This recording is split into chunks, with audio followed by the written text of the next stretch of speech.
Olá, inscritos do canal Verdades da África. No vídeo de hoje falaremos dos temas mais importantes que já foram abordados no canal Verdades da África. Vamos tentar compreender por que o continente africano ainda é pobre até hoje. Vamos explicar alguns fatores. Mas antes, eu gostaria de pedir a tua subscrição ao canal Verdades da África. Por que a África até hoje continua pobre? O continente africano é conhecido por ser pobre, mas tem pessoas que não sabem o porquê da sua pobreza. Apesar de todos termos noção de alguns pontos que contribuem para a tal pobreza, como colonização, corrupção, a má governança que inclui interferência estrangeira, entre outros, mas esses problemas não são realmente levados a sério pelo fato de eles poderem acontecer em qualquer lugar do mundo. Neste mini documentário, olharemos no nosso ponto de vista de partida desde quando alguns países em África possuem riquezas e poderes, como estes países ao longo do tempo perderam sua riqueza e a razão pela qual outros países africanos não saem da pobreza, sendo que alguns países antigamente colonizados da África conseguiram, digamos que, melhorar ou escapar da pobreza. E assim começamos no século XIV, período em que a África ainda possuía riqueza. A África Oriental possuía uma ligação ao comércio do Oceano Índico, e na África Ocidental existia um homem chamado Mansa Musa, que chegou a ser considerado a pessoa mais rica na época. Historiadores ao longo do tempo explicavam que a África não era nada além de históricos de múmias e pirâmides. É de salientar que na maioria da história contada, a maior parte dela esteve muito bem ligada com todo o mundo, por exemplo, com a Europa e a Ásia. A África desenvolveu uma metalurgia equivalente à da Europa e da Ásia. E então,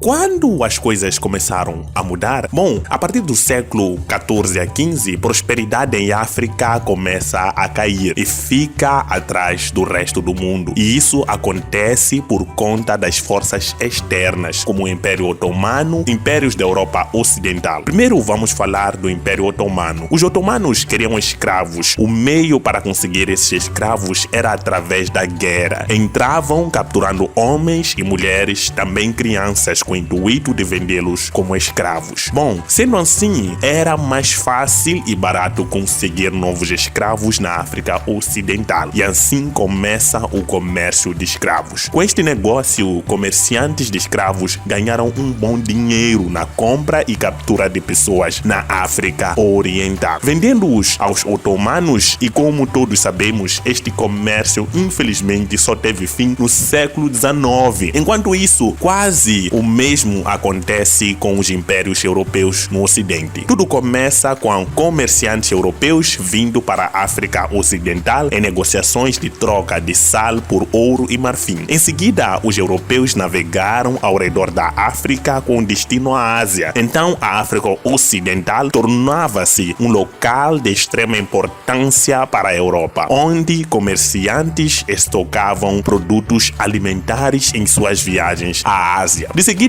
europeus tentaram ir diretamente a leste da Ásia, cruzando o Atlântico, e foram sair nas Américas. Nas Américas, os europeus criaram colônias que tinham o mesmo sistema de governo da Europa, composto por nobreza, barões, clero, cavaleiros e camponeses. Bom, neste processo, os europeus enfrentaram um problema. Os nativos na América, que serviam como novos camponeses, sofriam de doenças como varíola, sarampo, peste bubônica, entre outros. Como essas doenças matavam, eles estavam a perder camponeses, e um camponês morto é um camponês improdutivo. Então, como solução, eles encontrariam novos camponeses para as colônias americanas nos mercados de escravos da África Ocidental. Na época, aquele que era escravo tinha direitos semelhantes aos daquele que não era escravo. Os seus filhos não eram escravizados automaticamente, tinham uma estrutura familiar, mas não trabalhavam. Sendo assim, os comerciantes europeus iniciaram a compra de escravos na África Ocidental. Os africanos ocidentais ficavam satisfeitos ao vender escravos para os europeus, porque suas minas de ouro já estavam secando, e no século XV eles procuraram uma nova maneira de ganhar dinheiro: a guerra por escravos. Infelizmente, vários países africanos começaram uma guerra, capturando cidadãos e os venderam aos europeus. Alguns desses impérios escravagistas foram o Império de Ghana, Império de Mali, Estado de Bono e Império de Songhai. Enquanto os outros impérios sofriam para estes governantes, parecia um bom negócio. Eles enfraqueciam seus rivais, ao mesmo tempo ganhavam muito dinheiro. Nada mal para eles. Só que ao longo do tempo, a escravidão foi deixando de ser um negócio pequeno, em que os escravos têm direitos e tal, e se tornou um grande sistema de guerra. É daí onde os escravos se tornaram propriedade para serem vendidos como grande mercadoria. Esse sistema evoluiu a ponto dos comerciantes viajarem até a África e comprarem número de escravos que excediam a capacidade de seus navios. Então, navegavam para as Américas, onde os escravos eram comprados para trabalhar nos campos até morrerem. Esses comerciantes vendiam escravos em troca da matéria-prima que os escravos produziam, como cana-de-açúcar, algodão e cacau. Vendia-se essa matéria-prima para se obter lucro. Por sua vez, já na Europa, essa matéria-prima era transformada em produtos manufaturados, falando de rum, roupas e armas. Os comerciantes compravam esses produtos manufaturados e navegaram de volta à África, onde vendiam esses produtos manufaturados e usavam seus lucros para a compra de outros escravos. E assim por vários anos aconteceu. Este foi um bom negócio para todos, menos os escravos. Os americanos recebiam escravos para usar nas plantações, os europeus recebiam matérias-primas e os africanos ocidentais recebiam produto manufaturado. E a situação de escravos não era um problema para eles. Embora às vezes os europeus tentassem tomar escravos pela força, isso sempre falhou porque os reinos africanos eram muito fortes na época e assim mantinham relações amistosas com qualquer país que estivesse disposto a vender escravos. Ao longo dos séculos, os impérios entraram em colapso. Guerras civis e comerciantes de escravos estavam mais do que dispostos a comprar seus antigos parceiros comerciais como escravos para serem enviados para as Américas. E assim, conforme os impérios subiam e desciam, sempre havia mercadores dispostos a comprar escravos, tal como aconteceu no Reino do Congo, que se desfez em várias facções. Cada uma dessas facções precisava de armas e dinheiro para financiar seu esforço de guerra, e assim eles capturaram escravos de outras partes do antigo Reino do Congo e os venderam a comerciantes portugueses. E como os europeus fundaram mais e mais colônias nas Américas, mais escravos poderiam ser vendidos e mais ricos os comerciantes se tornavam. Mas esse comércio teve um efeito de longo prazo nas economias da África, tanto na África Ocidental quanto na África Oriental, com os otomanos. Porque antes da industrialização, a economia de um país foi determinada pela quantidade de pessoas que viviam no país. Quanto mais pessoas você tinha, maior era a sua economia. E se você tivesse uma grande economia, então você poderia fazer com que uma pequena porção de sua população se concentrasse em produzir outras coisas para além de alimentos. Na Europa, por exemplo, artesãos produziam todo tipo de coisas, como bebidas alcoólicas, aços, charutos, tecidos, roupas e etc. Mas levou séculos para que essas indústrias amadurecessem completamente. Mas na África, esse tipo de indústrias nunca amadureceu como no resto do mundo, porque na África os artesãos eram escravizados e isso teve um tremendo impacto na economia africana. Enquanto as indústrias europeias, asiáticas e americanas continuaram crescendo e melhorando, as indústrias africanas estagnaram e logo não podiam mais competir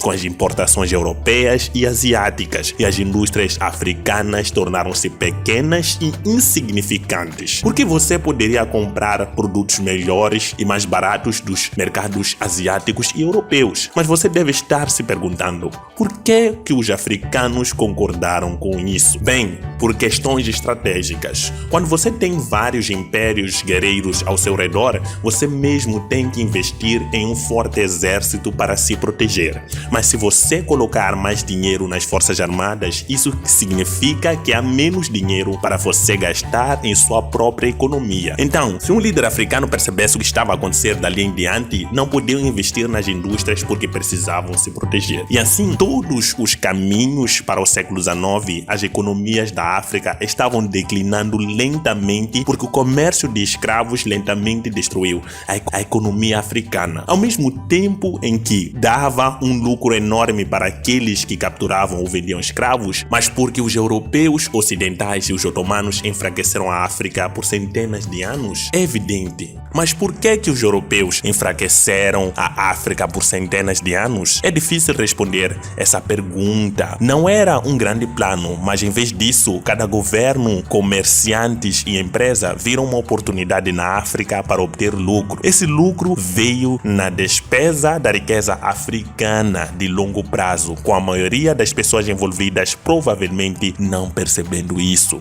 E quando uma determinada região se torna mais fraca, sempre há os fortes que vão explorar os fracos. E no século XIX aconteceram 3 grandes eventos que solidificaram a pobreza na África. A primeira foi o fim da escravidão. De repente, os comerciantes de escravos africanos estavam perdendo clientes, porque a escravidão estava se tornando ilegal em todo o mundo. E isso foi um grande problema para os africanos, porque suas economias dependiam da exportação de escravos e importações de mercadorias estrangeiras, mas agora eles perderam sua principal fonte de renda, e porque a África não construiu nenhuma outra indústria por causa do tráfico de escravos. Não tinha outra fonte de renda com a qual poderia negociar com o mundo exterior. Assim, os africanos não poderiam mais comprar muitos dos bens e ferramentas. Eles confiavam na ferramenta escravidão. E como resultado, as economias africanas entraram em um colapso lentamente no século XIX. A segunda maior ainda no século XIX foi a industrialização europeia, e americanas começaram para superar o resto do mundo. A África tornou-se insignificante nos assuntos mundiais em meados do século XIX. Muitos dos estereótipos sobre os africanos, como falta de história, nenhum governo estabelecido e várias crenças racistas, surgiram neste período de tempo, quando a África se tornou fraca, com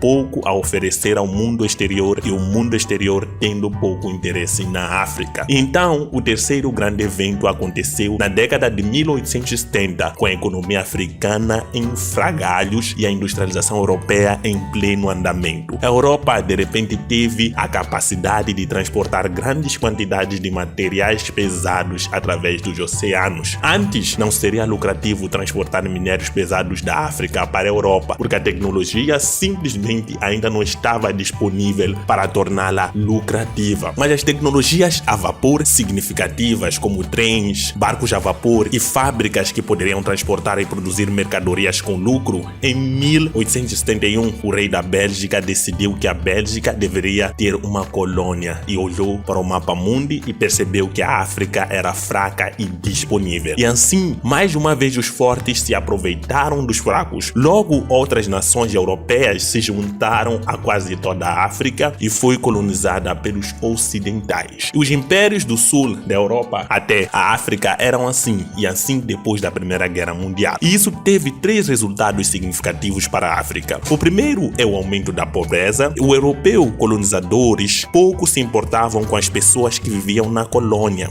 Os africanos foram expulsos de regiões mais férteis para dar lugar aos colonos europeus, e os impostos pagos pelos africanos raramente eram gastados na melhoria de suas vidas, mas em continuar a sua própria opressão. Os colonizadores europeus foram apenas interessados em extrair riqueza de suas colônias, construindo estradas, ferrovias e portos para transportar matérias-primas para a Europa e América do Norte. Em essência, qualquer riqueza dos africanos foi sistematicamente retirado deles e entregue aos colonos europeus. Um exemplo proeminente é o Estado Livre do Congo, onde milhões de pessoas trabalharam até a morte. A segunda é a infraestrutura, que foi projetada especificamente para transportar matérias-primas aos seus senhores europeus. E terceiro e último, os europeus fomentaram a corrupção em África, infelizmente, porque quando os africanos adquiriram sua independência, não foi lhes ensinado a fazer a diplomacia, ou seja, a governar democraticamente. Muitos grupos, facções que ajudaram na libertação, queriam simplesmente comer o seu bolo. Depois de tantos anos de exploração, queriam comer as migalhas que os europeus deixaram e esqueceram de construir sua própria honra. Infelizmente, a África tem um tempo curto de liberdade.